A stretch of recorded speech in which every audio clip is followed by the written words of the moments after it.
in the late 90s, the importance of consumer centricity was always there. What did that marketing stack look like in the early 2000s before the wave of Meta and Google search came in? While there is a lot of change, the basic foundation of marketing hasn't changed very much at all. We were trying to say that every woman's fabulous the way that she is.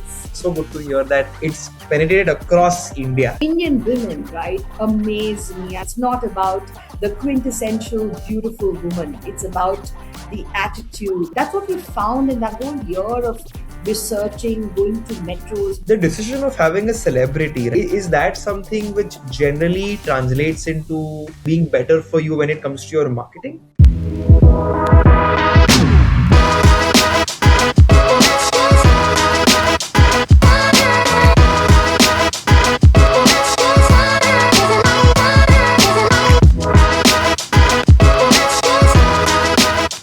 Hey there, welcome to Marketing Mavericks with IndieFolio.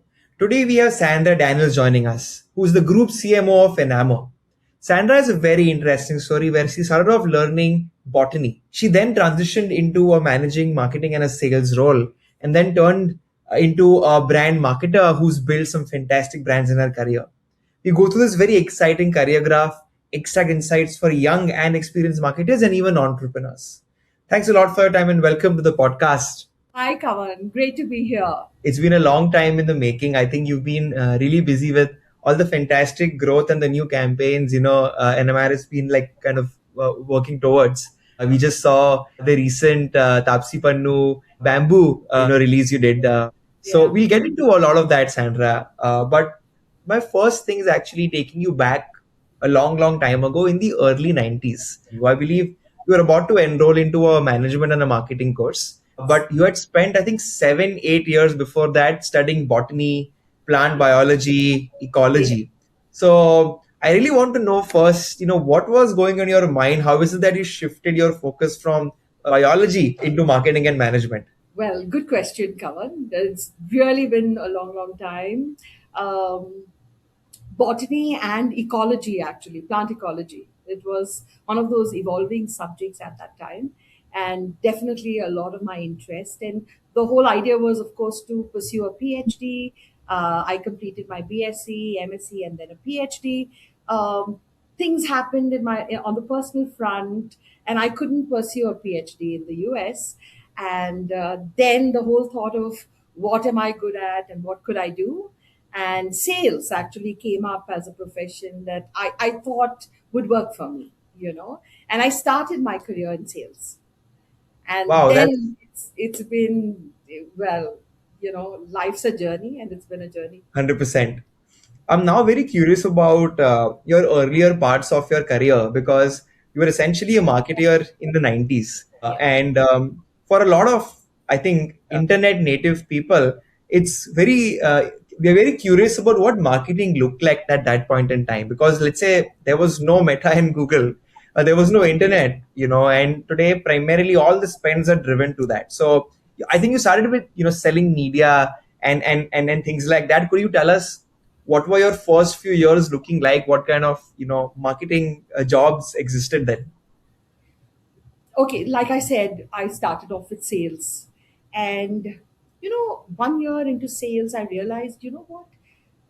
This is really just the end of reaching out to the customer. And there's so much behind, uh, all of that. There's strategy, there's marketing, understanding, there's consumer. And I felt like sales was, just one layer of it, and I wanted to get into the depth of it. And I realized that was marketing. I really didn't have a mentor. I just learned along the way. And I said, marketing is where the action is, because you start with the consumer. And it's strange how I started my career in marketing. Actually, I'm very glad. I'm instinctive as a person, and I'm so glad that there was a job where a marketing director was looking for an executive assistant, and I said, what, this might be a great place to start, because if I can't land a brand manager's job now, because I don't have any sort of a marketing background, I would be in the center of learning, working with a marketing director, and that's how I started it. It was an instinctive choice, and honestly, I think it was the best choice when I look back, because I was in the marketing director's office in all the meetings that, they didn't even have the brand managers and the product managers. I was, in every meeting with the marketing director, the general manager, marketing and sales, and, the in the core of things, right? I can't tell you though, the first year of my working was an amazing learning right there in the boardroom with the top notch marketing guys. I couldn't have started my career, in a better place. I want to now touch a little bit specifically on campaigns that I think you spent a year with a marketing leader. And then I believe you started taking a lot of gigs yourself and started running a lot of marketing campaigns. What was, I read on your profile that in, I think from early 2000s to I think 8 and 10, you had like created CRM systems, you had done like a lot of trade marketing, a lot of media strategies. So I was curious to know, what did that marketing stack look like in the early 2000s before the wave of Meta and Google search came in? I mean, it just seems such a long time ago, right? Um, but even in the late 90s, right?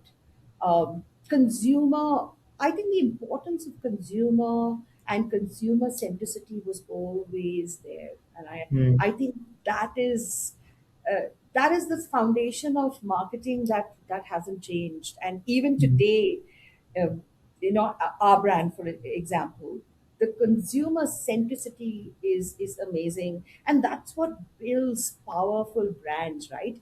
Taking consumer along your journey, uh, you know their opinions on every decision you make, whether it's on product, whether it's on your concepts, whether it's on campaigns, taking them along. And I don't think that has changed too much at all, Kavan. I think Mhm. uh, there used to be consumer centricity at that time as much as it is now. So while there is a lot of change, I also think that the basic foundation of marketing hasn't changed very much at all. So, you've been in the category for so long now, and you've seen it evolve quite a long over several years. And you recently brought in Taapsee. There are campaigns which we just recently spoke about, the bamboo one, also the Unapologetic As I Am. Would you kind of tell us a little bit from, let's say, the point of customer centricity? Yes. Was there a reason you thought, hey, it's time to bring a new face? Why Taapsee and why these campaigns? That also is a journey, almost like a year of work around that, where we find it important to talk to our consumer, not only about products, but how are they evolving, how's their life evolving, their dreams, their passions, how are they driving it. So our positioning for about 10 years was Fabulous As I Am. It was about a very celebratory, feminine space, very external validation and all of that. That was 10 years, and we felt like while we do consumer immersions like almost every year, but this was a deep dive on understanding our consumers, not so much about the product, just how she's evolving. And Indian women, right, amaze me. And I've worked with women now for about 15, 16 years. They're, I mean, the kind of evolution I've seen on the Indian women, it's wonderful actually to see how they've evolved, how they're taking on, their life and owning it. And that's what we found in that whole year of researching, going to metros, mini metros, understanding women, all from the age group of 18 to 40, understanding where they were.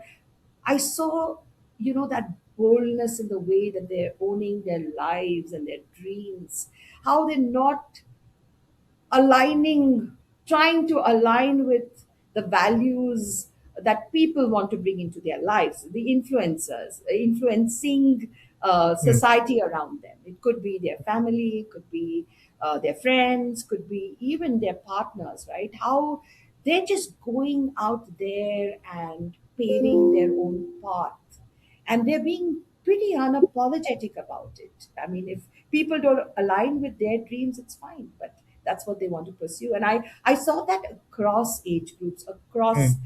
life stages and across cities. And we said, wow, I mean, she is really going out there and slaying it, and she's being unapologetic about it. And it is not as if we coined this positioning by ourselves and then took it to the consumer. It's the consumer that influenced Enamor to sort of evolve the brand to this very unapologetic phase. So yeah, it was really interesting. And then we said, while we were looking for a model or a celeb, and we said somebody who really owns and who's built a life from scratch and has been very unapologetic about the choices she's made. So again, consumer, and I keep talking about, Kavan, you'll hear the word consumer when I'm talking to you many, many times because, like I said, right, we went to the consumer and we said, let's see how they think about celebs and models and who stands out. And as somebody who's bold and unapologetic. And while a lot of uh, celebrities, are beautiful and uh, feminine and, are celebrating themselves, I think very few, fitted into the slot of being unapologetic and bold. And I think Taapsee was one of them for us. And of course, her uh, I mean, there was people follow her for her attitude. That's what we wanted. It's not about the quintessential beautiful woman. It's about the attitude and the, that she portrays in her life and in her choices and in all of the life choices she's made. So she was the perfect fit for us. Brilliant. I think, as somebody who can only empathize because I'm not a core customer, being around a lot of women because I live with my wife and my mom. I also, IndieFolio is about 70% women, by the way. So I also work a lot with women. I can tell you that I think it's a strong insight. And that's genuinely, I think, a chatter often in the house, when we are out going for a drink with friends and whatnot. So I think it's generally a core insight. And it's so good to hear that it's penetrated across India. It's not just a bunch of Yes. people in Mumbai, Delhi, Bangalore, but it's Yeah. throughout India. And I think it's so much more needed. I want to follow up on one, two things here. One is the decision of having a celebrity, right? Is that something which generally translates into maybe being better for you when it comes to your marketing, or do you think brands today can still rely on a celebrity less brand positioning? Because we often seen that too today, where a lot of CPG brands don't necessarily employ celebrities but have just Yes. faces. So why a celebrity helps a marketing campaign or a brand exercise? I would be curious to hear from you. So, in fact, we've been pretty much celebrity less, as you call it, as a brand. When we had the fabulous as I am positioning, right? We were trying to say that every woman's fabulous the way that she is, and we actually didn't feel that a woman had to follow a celebrity to feel fabulous. Like, so we honestly just had representatives of different kind of women, and we celebrated their fabulousness, whether they were whether they were big or small or whatever skin type or whatever personality. Every woman was fabulous as she was. So I don't think a single celebrity would have done that job for us. When we moved to unapologetic as I am, right? We needed somebody who had already established that for us to be able to communicate that powerful message. So you need, and we've just started that journey, of course, of the unapologetic. But we think celeb or non-celeb, I think it's the storytelling that's important. And of course, Tapsi really sort of really nailed it for us in terms of the attitude and boldness. And along the way, Kavan, I'm not very sure we'll do a celeb. We could Hmm. just do regular models, influencers, but I think we would pick attitude and boldness, somebody who stands for that, somebody who's really slaying it in their lives. I think we're very clear about that kind of women, and we want to inspire women who are not yet there to to slay it, to be unapologetic. I think it's also a platform that's inspiring. If you're not there, get there. I want to now jump into I think, some last few sections before we end the conversation, and that's to know a few opinions you have on generally what's happening around marketing. The first thing, of course, I'd love to chat about is AI. Everybody's been talking about AI all the time, and of course, it's here to stay. I want to ask you because you've been through, I think, so many technology evolutions, especially at the moment I think you entered the marketing market. Everything maybe traditional marketers must have learned constantly was changing because this whole digital wave came.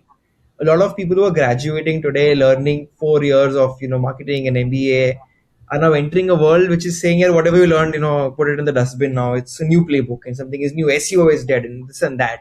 So there's a lot of anxiety people are developing, saying, do I even know anything and what is happening? So in an ever moving world, when AI is changing so fast, as a marketer, how do I know what to learn, what to focus on, and how do I kind of future proof myself? Well, I think the AI conversation happens in almost every meeting, every leadership meeting, every team meeting, every external meeting that we have. I mean, it's taken over, and how, right?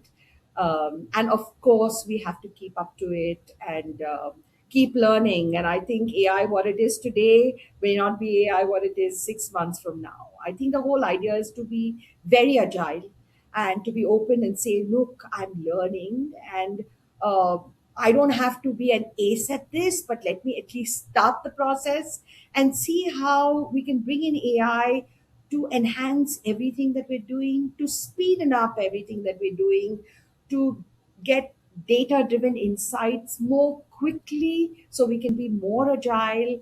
And while there's a lot happening, you may not be on top of all the AI tools, but understanding and I think learning what there is out there and trying to get that into how it can help your day-to-day work. I think it's a journey, Kavan, and I think we are just sort of embarking.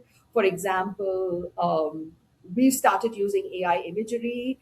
um, it's great. We get models, we get attitude, you get all of that, and I mean, it just saves so much of time, and it's a lot more faster, quicker, a lot more savings as well. So, but I don't think AI can take over your life completely. I think you've got to be very calculated of how you want to use AI. For example, I can use a lot of AI when I'm selling online, but if I am trying to connect with my audience emotionally, uh, we have not yet reached there where I can use an AI film to do that, for example. But AI is still learning, and I am learning that AI is learning. For example, fittings of garment, AI doesn't understand it. Oh, AI is learning, so AI is also learning as long and we are learning along. So yes. So, Sandra, I want to ask you one question which I think is bothering a lot of marketers, freelancers, agency owners, that my expertise can be queryable today. You just said you're using AI already. More and more companies are adopting it super fast. They're also hearing layoffs happening in the West because of AI taking over people's jobs. Um, if everything I can do today can be done by an AI agent, what skills do you think marketers and young people should focus on? Do you have some advice there? I haven't really thought of it too much. And yes, I'm hearing along the way that, AI is taking over. I think in marketing, right? It is not so just tactical, it is a lot emotional. And I don't see AI getting emotions that well. I'm not yet seeing it. So, you know, and I feel like in marketing, therefore, that I honestly don't know how AI is going to evolve in another 5 years. But at this point of time, I don't think so. For example, I spoke to my agency yesterday, and I was saying, can we develop? Let's look at an AI making an ad, through AI. Can we do that? And we were discussing how AI lacks emotion and relatability with the consumer. So I think there is so much that AI can do, and there's so much that AI will not do. So I think I think it's important to see how much of it you can use, how can you enhance skills, data insights, churning of data, just imagery and all of that, AI can do very well. But AI still has a long way to go. And I think marketing, if it's about emotions, if it's about your consumer, I think those skills, right, will still be the instinct that you have for your consumer. Honestly, those are powerful. So I think, yeah, I think that is irreplaceable, at least for now. And I don't Yeah. know 5 years hence. I think I fully agree with you. I feel, see, fundamentally, I often feel marketers have to answer the question, "Ye chalega ki nahi?" And AI will never answer that. AI will just say, "You think it'll work? It'll work." If you say no, it'll tell you it'll not work. But you will be like, "Yeah, will this work?" For which you need such a great understanding of the customer. You need empathy to really figure out, "Yeah, I know this category, I know this customer, and I know this will work or this will not work." So that sharp skill is what I think makes marketers great. Even agency is great from the average folks out there. Yeah. Lovely. So, Sandra, great conversation. We're at the end of time. Before I conclude, I wanted to ask you a parting thought. Um, many people who join the call, many people who join the conversation want to become a CMO one day. They want to be a leader one day. And they're probably in the earlier parts of their careers right now. What kind of a mindset or a habit do you think they can develop at this time to increase their chances of being a leader? I think the ability, right, to pause, to rethink, to relearn, I think is very key to making yourself very relevant and up to date. Because I see evolution of consumer, right, used to be a lot slower in the 90s, but you see changes in 2 years, you see changes in 5 years, you see consumer needs evolving, consumer perceptions, consumer attitudes evolving at a very fast pace. The whole world, right, is moving at that pace, and consumers are moving at that pace. I think the whole thing is to not say, "Oh, this is the way I did it, and this is the way it is," but to pause, now and then, and to just rethink and uh, look over, make the changes you need to. I think agility in your learning, in keeping up with the consumer, is very, very key. And I think that would be my one advice: is don't think you know it all. Today you might know AI, tomorrow it will be something else. So always pause and always be open to learning, but follow your consumer, follow their evolution, see that you are up to speed with your consumer. That will make you, a sharp marketeer and build a brand that is relevant at any given point of time. Lovely. At the end of the day, we are here to make things for people, right? And if you know that person really well, you're very defensible, and people will trust you with leadership. So, thank you so much, Sandra. I had a fantastic time, learned quite a lot. I hope you had a good time too. Oh, it was lovely, Kavan. Lovely to talk to you, and so much to learn from you as well. Yeah. That's very sweet of you to say.